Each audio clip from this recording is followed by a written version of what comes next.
Welcome to the Abundant Vision Fundraising Podcast. Whether you are a seasoned professional or a first-time fundraiser, we have the advice you need to take your next step toward major gift mastery. I'm your host, Tom Dauber, President of Abundant Vision Philanthropic Consulting. Last week's conversation was a blast. I'm so excited to have you with me for this next segment. Let's get back to the show. Now, I noticed as I was reviewing your LinkedIn profile that you have a black belt in Six Sigma. That sounds so impressive. The black belt, I love that they use that terminology. That's a unique qualification in the nonprofit world. You don't see that a whole lot.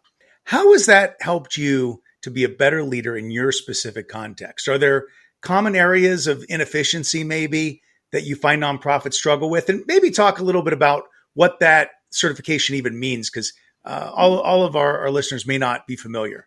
Yeah, so Lean Six Sigma is just one of many methodologies for process improvement, and it's a series of tools that, when used in the right setting and the right time, can help organizations become more efficient and more effective at the work that they're doing. It's a methodology that started in the manufacturing industry, and it's essentially, fully embraced in nearly every manufacturing environment in the world.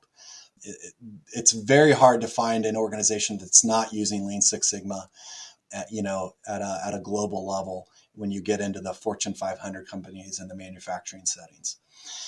It's been a little bit slower to be adopted in more service industries, and in particular the nonprofit community. It's been very slow to be adopted. And yet I heard about it and learned about it from a friend who was in manufacturing. And so I started to investigate, and I was in a role at the time where I was, in charge of really increasing our ability to serve families. And so we had set some pretty aggressive goals to grow how many families we were going to serve. But, you can just try to raise more money, right, and serve more families, but that's, oftentimes not really possible. And so it was really about, how do we become more efficient at serving with the resources that we had? And so I went through the training really with that lens in mind of saying, we need to do more for our community without necessarily having to go out and raise, more money to do it. And so it was a great experience. And what I found, and I kind of joke about this, is that nonprofits, especially the smaller nonprofits, are the original lean organizations. So lean is all about eliminating waste, doing things as efficiently as possible. And there's a certain sense that, especially small nonprofits, we have to do everything lean. We don't have any waste to begin with. Right. And so it was really fun because, when I started looking into it, I'm like, there's a lot of things that we do really, really efficiently just out of necessity. Right. When you want to help that next family, you figure out what is the best way to do it and to do it as efficiently as possible. But what I also found is that because we oftentimes have multiple hats and we're overworked, is we don't ever stop and say, hey, is this process the best process or the most efficient process for accomplishing what we want to accomplish? And, again, when you're busy and doing, a lot of different things, it's easy to just kind of fall into this rut of doing things the same way without really asking the question, is this the best way to do it? And so I have loved, being able to use the methodologies of Lean Six Sigma to kind of ask those questions and kind of, pull back and say, hey, is there a better way for us to do this that eliminates some of the waste? And so an example would be, maybe a nonprofit that serves families in the community, and they have donors that call them up and say, hey, do your families need a couch? Because I have this couch I want to get rid of. And so this nonprofit, which, giving furniture is not really part of their mission, but they know that some of their families need furniture. they figure out, okay, well, do we have a donor that's got a pickup truck?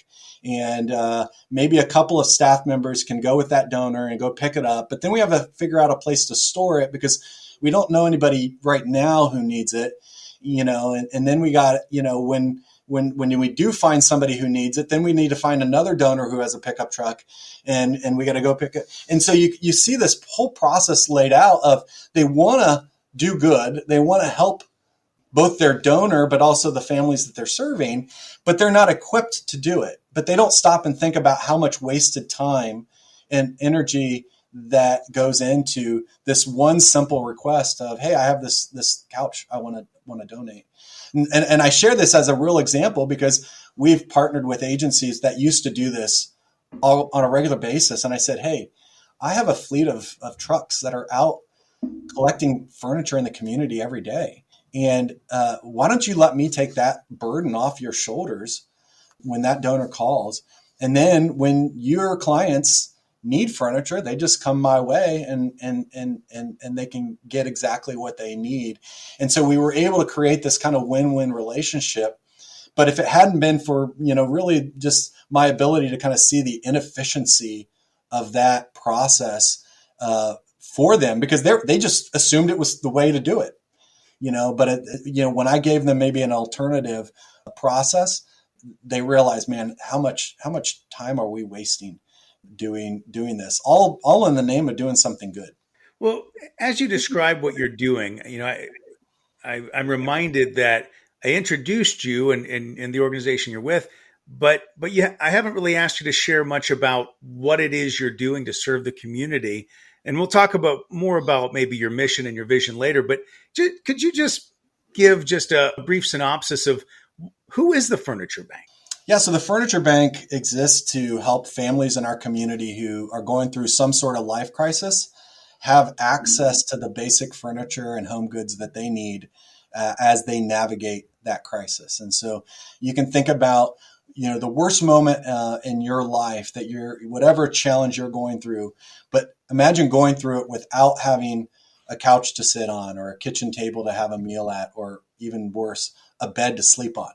Yeah. And just the lack of furniture just, makes the impact of that challenge that exponentially more difficult. And so we provide that basic furniture so that they can focus on whatever that next step is in their journey towards where they want to go in life. And so it's a very simple, collecting a lot of furniture and then getting it back out to the folks in our community who need it. Tom Dauber here for Abundant Vision Philanthropic Consulting. Fundraising can be hard work, and it can be hard to mentally get into the place you need to be in order to see new opportunities. Everyone struggles with it. We are like the fish in the fishbowl who just can't see the water they're swimming in. That's when having outside expertise comes in handy.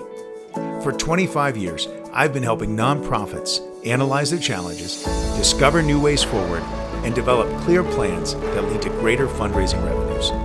Now I am available to help your organization develop the abundant vision it needs to inspire new levels of philanthropy at your nonprofit as well. Check out abundantvision.net to start your journey toward greater fundraising success today. Now, back to the show. Yeah, there was a time in my life, and I didn't think about myself as homeless at the time, but because of the way, I had rented the house I was living out to somebody else, and I was looking to move, and I was in contract, and the home didn't pass inspection. And all of a sudden I found myself without any place to live. I was living in an RV in a good friend's driveway. And one day I was sitting there thinking about this issue, was reading about it, what is housing insecurity? I'm like, oh, that was me. I fit that. And of course, here I am, full-time job and all these things. And we made the best of it. We were staying at my kid's close friend's house, and they had a swimming pool. It was a very fun summer for us living in the camper. But I was fortunate though, because the property that I did own as a homeless person had a large garage, and so all of our stuff was in the garage. But had I not had that, and let's say we did eventually take possession of a house to live in a few months later, but but to go into that without beds, without, all those different things. And I was certainly not in the financial place to, outfit an entire house. So I can certainly have not had the experience that many of your clients have, but I can really think about, wow, that would really be helpful. Or you see the folks, at the intersections, or you see the tent communities, there at the off ramp, and you think about those folks, God bless them. Hopefully they do find a home, but what's that going to be like going from, everything I have fits in a tent, and now I've got, maybe a 600, 800 square foot home. Where do I even start? So your organization is really providing a great level of support and a vital support for our community. Yeah, absolutely. And it doesn't take a lot of creative thought to kind of realize really just how important furniture and home goods are to someone's life. And obviously getting a roof and four walls around someone is the first step, but it's not that much of a step up from sleeping on the ground to sleeping on the cold floor of an apartment. Right. Yeah. And so it really is such an impactful point in someone's journey to getting back on their feet and whatever that looks like based on whatever challenge that they're going through. Now, just to shift back for a second to the idea of Lean Six Sigma and operational excellence and all that great stuff. So somewhere in the listening audience right now, there's an executive director who's thinking, oh man, I've never thought about applying these principles to my organization. Where would someone like that even start? Like, what would be the questions maybe they would want to ask themselves to begin thinking about, how do I improve processes at my organization? Well, I think it starts with, are we committed to excellence as an organization? Are we committed to improving everything that we do, even if we think we are doing it the best way possible? I think a lot of times there's this subtle belief that, well, it's always been done that way, so we don't need to improve, right? And as as a CEO in particular, I think we have to get that out of our minds and constantly asking the question, well, can we improve?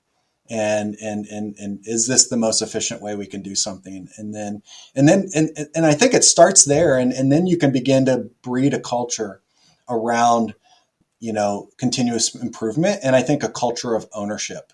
And so I use this example of if people don't feel like they own something, they don't take any responsibility for it. Yeah. And so when I was going through my Lean Six Sigma training, I kind of did a little bit of an experiment just to kind of gauge what's the culture of the organization I was with at the time. And so there was a delivery of printer paper that got dropped off right in front of the copying machine. And so I slid the boxes of printer paper over right in front of the copying machine, where it made it really inconvenient for people to either go make copies or to go pick up their, whatever they printed. And I just wanted to see what would happen. And luckily my cubicle was right where I could kind of see and just watch and observe. And what was funny is it went a week of people just kind of trying to inconveniently work their way around this box and go about their business, versus it would have taken one person 30 seconds to move the boxes out of the way, and then it wouldn't have been there, in anybody's way.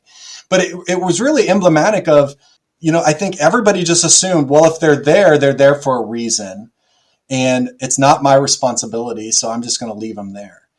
And I think that showed we had a pretty low ownership culture. And so I think as a CEO, one of the big steps is, how do you improve ownership? How do you help everybody in the organization feel like, hey, I'm a part of owning this mission, owning this vision, owning everything that we do. And when I see something, even if it's not my responsibility, but if it looks out of place or it needs fixed, I'm going to bring it up. Or if I have the ability and the authority, I'm going to fix it myself. And I would say that's a great place to start. Did people bristle when you brought that illustration, that example up of what you saw? Yeah, because I think a lot of people were like, well, they go to that defensiveness. Well, it's not my responsibility. That's, so-and-so's responsibility to put the paper away. And yeah, that is their responsibility. But, I think in an efficient and effective organization, we all have a responsibility to, when we see something that is that's inhibiting our effectiveness, we have a responsibility to raise the red flag and say, hey, is this supposed to be there? And even if it's not your job to actually move it, it could have been just the simple question of like, hey, is this supposed to be here? Is there a reason this is here? And whose responsibility it is could have said, oh, I didn't know it was delivered. Thanks for letting me know. I'll get it taken care of. Right. And so, that ownership and that desire to say, hey, I want to be as efficient as possible with my time for the organization. I'm going to call out these things when I see them and try to find a solution for it. And if it's not a solution I can come up with, I'm going to bring it to the people's attention that can come up with the right solution. So once you identify an area of an improvement and you share that information with folks and you see that response, well, what you're really trying to do is change the culture of the organization, trying to mediate change. That can be challenging. Do you have advice to folks? Maybe they've already done some of this stuff, but now they're thinking, oh my gosh, how do I change some of these deep-rooted cultural issues in my organization? Do you have advice for those people? Yeah, I think it comes down to values. When we as an organization, revisited our values a couple of years ago, one of the things that we set and set as an expectation is that we do things with excellence. And that comes down to every aspect of how we operate, from the way that we collect furniture from furniture donors. We want to treat each of those donors well and with respect and dignity, and be careful with the furniture that they've donated to us to help another family. But at the same time, we want to serve each and every client with excellence and with dignity. And although I can't control what furniture I have in inventory for them, and a lot of times it may not be as nice as I would prefer it to be, but I know that they'll appreciate, having any couch over no couch at all. But I can still make sure that how we treat them and how we care for them and the whole process that they go through is done with excellence. And so, having that value as a stated value that then every person that comes into the organization, hears about and learns about and agrees to, I think that goes a long way to helping to change the culture of the organization. Now, I'm not idealistic enough to know that you're going to get 100% buy-in, but it really, the longer you go and the more you really instill those values and show that it's being demonstrated at every level of the organization, the easier it is to say, hey, this is a part of who we are as an organization. And that's really the expectation that we have of each and every employee. That's all the time we have today. But be sure to tune in next week to hear the next part of this exciting conversation. Now, if you've enjoyed this podcast, please be sure to subscribe and give us a 5-star rating on your podcast provider. I'm your host, Tom Dauber. Thank you for joining me as we journey together towards major gift mastery on the Abundant Vision Fundraising Podcast.